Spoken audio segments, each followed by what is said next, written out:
Bonjour. Alors, au tout début, vous allez devoir ouvrir un fichier de départ. Donc, ouvrir, porte-clés de base, ouvrir. Vous vous retrouvez avec un rectangle de 20 mm par 50 mm avec un anneau sur le côté avec un diamètre de 2 mm. Première chose à faire, ajouter l'image qui va vous servir de modèle. Vous sélectionnez la surface, vous cliquez soit sur la raccourci esquisse, soit vous allez sur le mot esquisse dans la barre d'outils et vous recliquez sur esquisse. Après, sur la barre en haut, vous cherchez outils. Après, outils d'esquisse, vous descendez, image d'esquisse. Vous sélectionnez, vous allez chercher votre image sur l'ordinateur qui vous convient. Et vous l'ouvrez. Cette image, si elle est beaucoup trop grande, il faut la redimensionner. Vous cliquez sur Zoom au milieu. Ici, vous avez une barre qui va vous permettre d'avoir un repère. Donc, descendez votre image, si elle est trop grande. Cette barre-là, vous pouvez la déplacer, la diminuer, la redimensionner. Le but, c'est qu'elle fasse la taille de votre image. Vous pouvez mettre la dimension que vous voulez. Vous recliquez sur Zoom au milieu. Vous replacez votre image en fonction de ce que vous voulez faire pour être plus précis. Vous pouvez l'agrandir, la mettre à la taille voulue. La déformer si besoin. Vous avez les ancrages sur les côtés. Vous pouvez utiliser ce que vous voulez. Quand vous êtes satisfait de la position de votre travail, vous le validez. Donc soit à droite, soit à gauche. Ça revient au même. Et après, vous sortez, par contre, c'est à droite, vous sortez en cliquant sur la petite icône sortie d'esquisse. Maintenant, votre image se trouve sur votre surface. Maintenant, il va falloir dessiner sur ce dessin. Vous sélectionnez votre surface, vous cliquez sur l'esquisse, et là, il va falloir reproduire tout le lettrage que vous avez devant vous. On va accélérer un peu la vidéo pour pouvoir voir plus rapidement, mais au début, je vous montre, vous prenez l'outil ligne ou l'outil spline en fonction de si vous avez des lignes droites ou si c'est des courbes. Et après, vous tracez toutes vos lettres.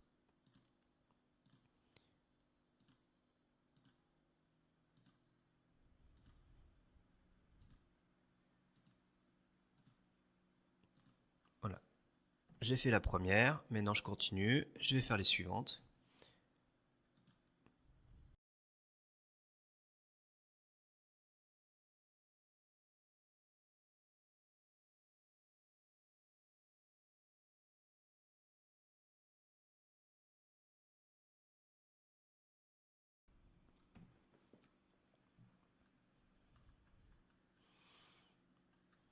Maintenant que vous avez fait la totalité de votre tracé, vérifiez bien que vos éléments se touchent.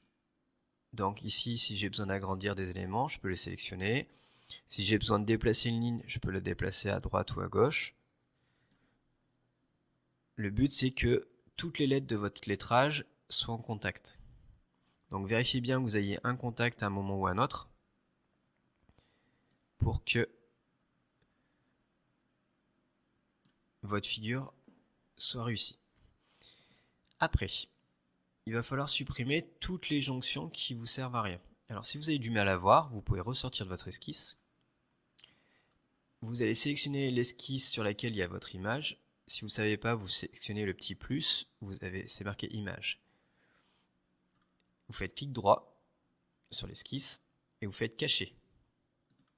Ce qui fait qu'on ne voit plus le dessin, il ne vous perturbe plus et maintenant vous pouvez revenir sur votre esquisse, vous cliquez dessus, éditer l'esquisse et là vous allez prendre l'outil ajuster les entités. Vous le sélectionnez. Ici, c'est bien la dernière icône qui est sélectionnée. Ajouter au plus proche. Et vous venez couper tous les traits qui vous servent à rien. Donc, vous pouvez zoomer pour bien vérifier que vous n'avez pas oublié de traits.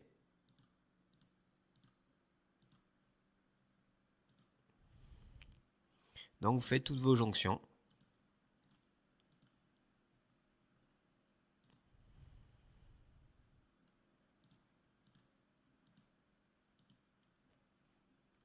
Pour être sûr d'avoir un seul élément. Voilà. Donc toutes mes jonctions sont bien faites. Je valide. Et maintenant, je vais créer une fonction qui va me donner du volume à ma pièce. Donc fonction. Donc j'ai deux solutions. Soit j'ajoute de la matière, soit j'enlève de la matière. Donc là, je vais ajouter de la matière. Je vais mettre 2 mm. Je sélectionne ici 2. Si je veux visualiser mon aperçu, il suffit de tourner la pièce. Vous appuyez sur la molette de la souris et vous déplacez votre pièce et vous verrez le résultat. Vous validez. Si vous estimez que c'est beaucoup trop, deux solutions. Soit vous recliquez ici, clic droit, fonction, éditez la fonction, vous modifiez votre valeur, vous mettez par exemple 1 au lieu de 2, ça vous paraît mieux. L'autre solution, c'est de créer un nouveau dessin. Donc je remets 2. Vous pouvez créer un deuxième contour autour de votre dessin. Donc pour ce faire, vous resélectionnez la surface sur laquelle vous travaillez, vous éditez une esquisse, vous repartez dans votre arborescence, vous cliquez sur le petit plus pour bien voir l'esquisse que vous aviez fait juste avant, vous la sélectionnez et vous allez prendre l'outil convertir les entités. Ça va retracer le dessin que vous aviez avant. Donc on le voit. Si vous avez du mal à visualiser parce qu'il y a trop de lignes, vous sélectionnez la surface sur laquelle vous travaillez, orientez les vues, vous cliquez sur normal. Voilà, on voit bien notre trait noir. Je le sélectionne. Je vais indiquer que c'est pour la construction. Je vais quand même en servir. Je laisse sélectionner et je vais utiliser l'outil décalage. Je décale. Alors 10 c'est beaucoup trop grand par défaut. Vous ajustez, par exemple je mets 2 et je visualise pour voir. Donc ça me paraît pas mal. Je valide. Je vois qu'il y a des tracés qui sortent de ma pièce et d'autres qui sont inutiles. Donc ces tracés inutiles, je peux les sélectionner. J'appuie sur supprimer au clavier pour les enlever. Et pour la partie qui sort de ma pièce, il suffit de faire une ligne. Ici, je sélectionne une ligne et je vais couper, comme tout à l'heure, ce qui ne me sert à rien. Ajuster, je sélectionne les lignes à enlever. Je vérifie qu'il n'y a plus de ligne, que j'ai bien tout coupé. Voilà.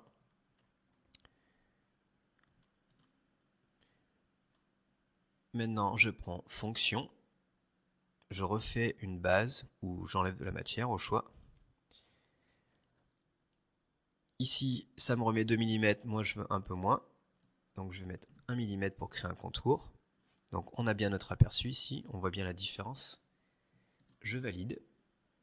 Et là, j'ai un contour qui s'est créé autour du premier lettrage que j'ai fait. Si la forme rectangulaire ne vous plaît pas et que vous voulez faire une forme qui suit votre contour, même principe. On va réutiliser l'esquisse qu'on vient de faire. Donc on sélectionne la surface, éditer l'esquisse. Je sélectionne l'esquisse précédente, je la convertis. J'indique que cette partie-là, c'est ma partie pour travailler, donc je me remets normal au plan, je le sélectionne. Pour la construction, je fais décalage. Si le décalage n'est pas suffisant, vous pouvez augmenter la valeur.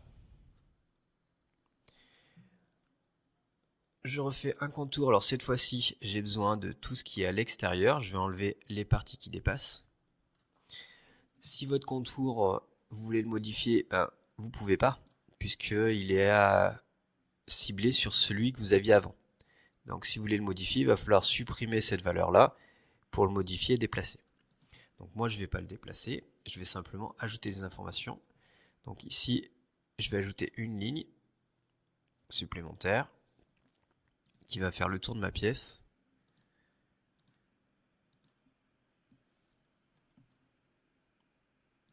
Ici, je ne peux pas venir là, autrement mon anneau sera plus fixé, donc il faut bien faire attention de laisser la matière, donc je vais venir par là.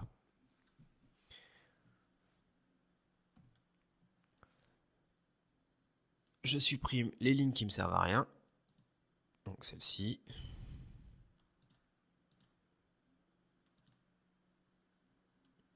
Voilà.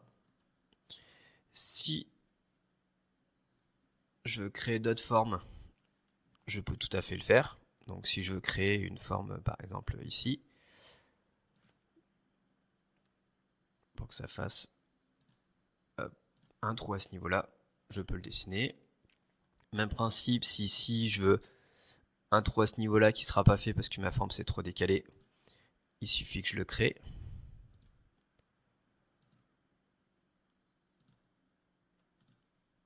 Je coupe les lignes qui ne me servent à rien.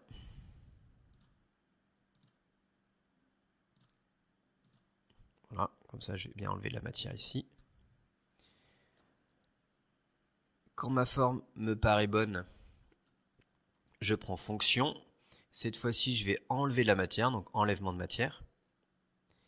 Donc, rien n'est sélectionné, donc c'est à moi d'indiquer quelles sont les parties que je vais enlever. Donc, je vais enlever l'extérieur. Donc là, ici, vous voyez cette partie-là, ça ne sert pas à grand-chose de la sélectionner. Ce que je vais enlever, moi, c'est ici.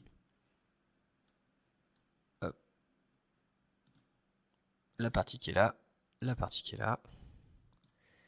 Hop. À chaque fois, vous sélectionnez toutes les parties que vous voulez enlever.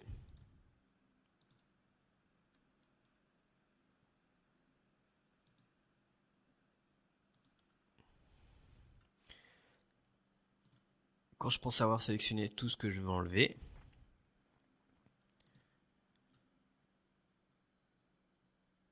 je valide. Alors, je sélectionne 1 mm, ça va pas être assez. Je vais sélectionner à travers tout pour que ça coupe toute la pièce. Je valide. Et là, ça a bien découpé tout le contour de ma pièce en fonction de ce que je voulais faire. Et voilà, votre porte-clés est fini. Vous pouvez aussi, si vous voulez faire des petits détails supplémentaires, vous pouvez aussi enlever des zones à l'intérieur si vous voulez évider une partie de votre porte-clés aussi à l'intérieur. Ça, c'est en fonction des goûts et des couleurs. Merci d'avoir suivi ce tutoriel.